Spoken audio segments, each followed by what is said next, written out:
Juste une pause ici, mesdames et messieurs, pour vous rappeler que Robert Saint-Onge, physicien que nous voyons, qui nous parle, qui nous explique des choses fort intéressantes, est décédé le 25 novembre 1994.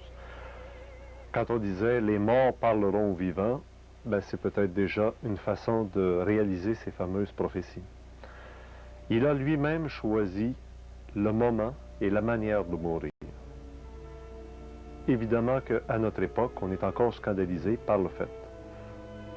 Un jour, nous comprendrons que les grands initiés ont peut-être une pensée créatrice suffisante pour en arriver à choisir très exactement les conditions qui soient humaines plutôt que de mourir bêtement, comme une bête. Robert Saint-Onge, vous le voyez, il a été exposé en présence de son fils de 13 ans, Gabriel, et de quelques membres de sa famille et quelques amis qui avaient eu l'occasion de voir dans la section des nécrologies du journal La Presse la publication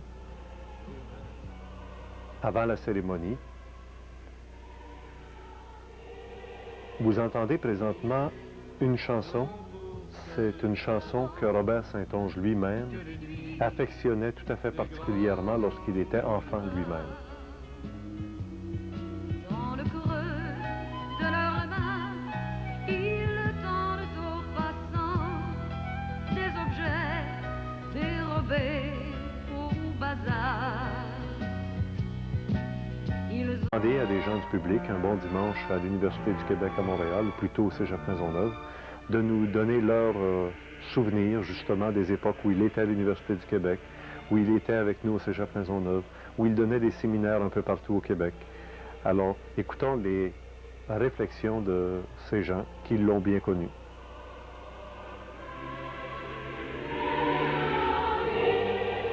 Ce que je peux dire, c'est un gros merci à Robert pour toutes les années qu'il a pu vulgariser pour nous autres la science, parce que c'était vraiment très, très dur. Alors, merci beaucoup. C'est tout. Finalement, c'est parce qu'il était capable d'aller chercher les deux mondes, puis d'en faire juste un, d'aller chercher le monde du spirituel, puis le monde de la science, puis d'en faire juste un, puis de faire ça tellement d'une manière facile que ça devenait un délice de l'écouter. Moi, j'ai bien aimé.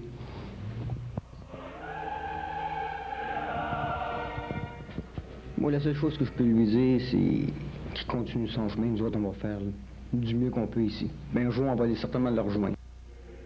À quelques jours de son décès, nous avons pensé faire une réunion spéciale en son hommage au Cégep Maisonneuve. Évidemment que la réunion était empreinte d'un grand respect, d'un grand recueillement. Et surtout, on essayait de se souvenir des meilleurs moments que nous avions pu passer avec Robert Saint-Onge. Alors, voici quelques extraits de cette rencontre mémorable.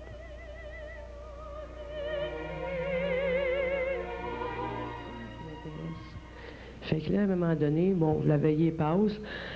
Là, quand ils ont commencé à dire toutes les prières là, devant sa tombe, fait que là, à un moment donné, moi, j'étais là, puis je disais quand même la prière, puis là, je checkais voir. Là, à un moment donné, je te vois-tu pas dans le coin du salon mortuaire, une énergie sortir, puis il me parlait, puis il disait que ça fait du bien. Mais j'ai dit, les prières? Il dit, ben oui, parce qu'il était entre deux niveaux.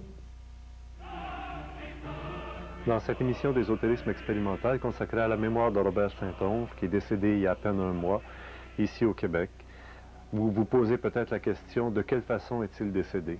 Eh bien, en 1982, lors d'un séminaire qu'il donnait sur les principes de la magie opérationnelle, séminaire qui durait plus d'une journée à l'Université Laval à Québec, voici de quelle façon Robert Saint-Onge avait fait sa présentation. Évidemment, c'est filmé sur format VHS, donc la qualité laisse à désirer, mais regardez le message qui passe et qui rejoint la réalité d'aujourd'hui. Parce que moi, j'ai la responsabilité de ce que je dis devant vous, puis non seulement ça, mais j'ai aussi la responsabilité de ce que vous allez faire avec ce que je vous dis. Donc, si je vous donne la corde pour aller vous pendre, et que je sais consciemment que vous allez y aller avec, mais moi, je ne pourrais pas vous la donner parce que je ne tiens pas à me mettre sur le dos votre pendaison. Vous comprenez? Fait que les instruments que je vous donne sont des instruments qui sont très efficaces.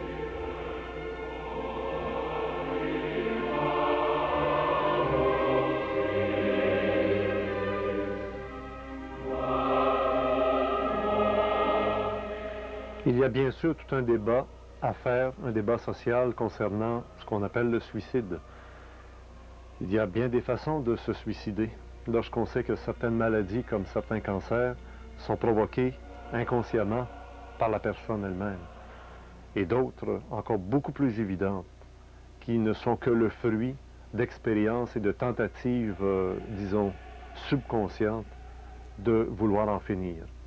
Alors vous savez, on n'a pas de raison de juger, de quelque façon que ce soit, les agissements de quelqu'un qui ne s'implique que lui-même, finalement.